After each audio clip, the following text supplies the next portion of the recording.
qualifying rounds are now all over, and that means that the world's best FIFA 10 players have converged here in Barcelona for the FIFA Interactive World Cup Final, where the winner will walk away with $20,000 and the honour of being crowned numero uno. That means, quite simply, number one.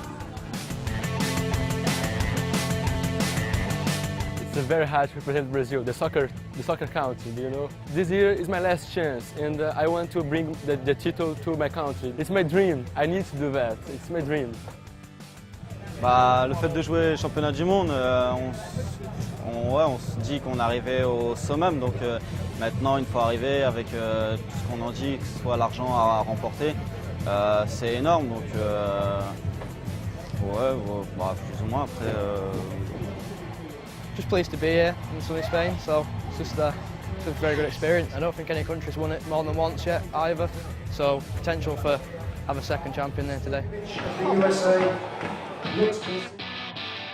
And one man that knows all about being a champion in Barcelona is former Holland international Patrick Kluivert. Well, legends are being made here all the time at the FIFA Interactive World Cup, but I'm very lucky to be joined by a bona fide legend right now in the shape of Patrick Kluivert. Patrick, what have you made of this whole event? This is really incredible because I've never seen an event like this before, and how the guys manage the controller. It's really incredible. I tried it, but for me it's really difficult. Now, we've been talking to a lot of these guys as they progress through this competition. You've played at the very highest level. How did you always cope with pressure? You have to stay calm. I think you know what you're going to do. You know what you have to do. The farther you go, the more difficult it will be. But stay calm, stay easy, do what you have to do. And we saw you playing up there. How did you find it? I enjoyed, but I lost. But the most important thing is that I enjoyed. Back to the tournament, and as things moved towards the quarter-finals, the action really started to heat up.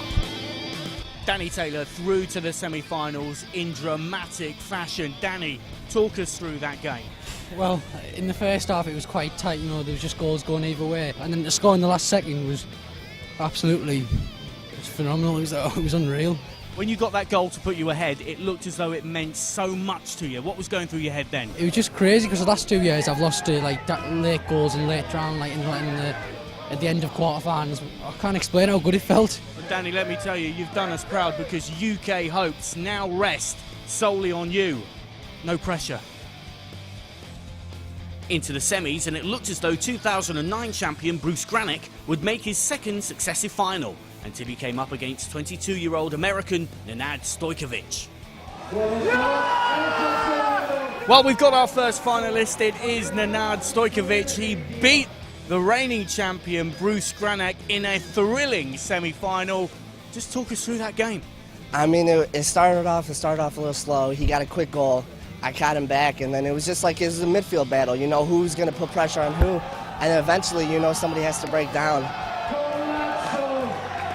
What would it mean to take the title back to the USA? When people look at America, they look at the World Cup and they see America, oh, that's an easy game. And I'm assuming that they all take me as an easy game. So to make it this far and to prove the critics wrong, I mean, you can't beat that feeling.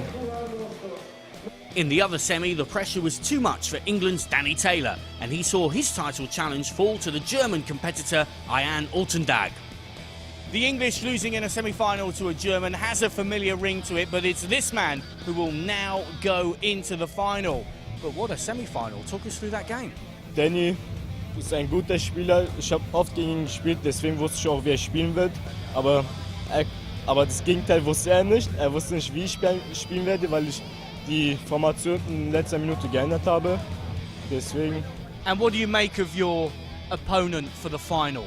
Er ist ein sehr guter Spieler, ich weiß, wie er spielen wird, er weiß auch, wie ich spielen werde. Ich hatte ihn schon mal in der Gruppe, hatten 2-2 gespielt, deswegen denke ich mal, es wird wieder ein enges Spiel. Well, thrilling stuff, and as we approach the final, it's guten Spieler. Good game, good game.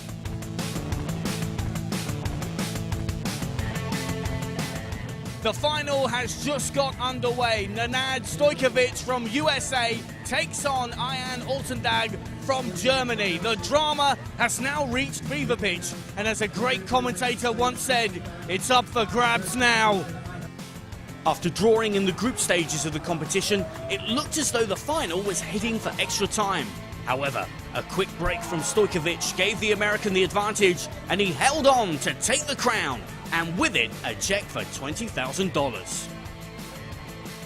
Nenad Stojkovic is the FIFA Interactive World Champion 2010.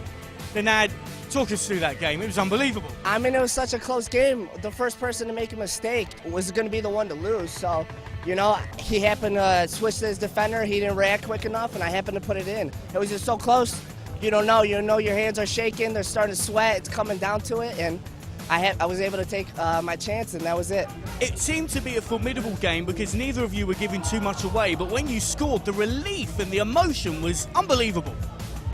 When I play, I try to play with excitement. I'm calm, but as soon as I score, I like to celebrate my goal. Just like everybody else celebrates their real goals, that's what I like to do. I like to celebrate when I score. Well, it was an unbelievable game. Remember the name, Nenad Stojkovic, because he has now raised the bar for others to follow, and they'll be dancing on the streets of Albuquerque tonight. You are from Albuquerque? So will I. I'll be dancing in Barcelona tonight, too. Fantastic.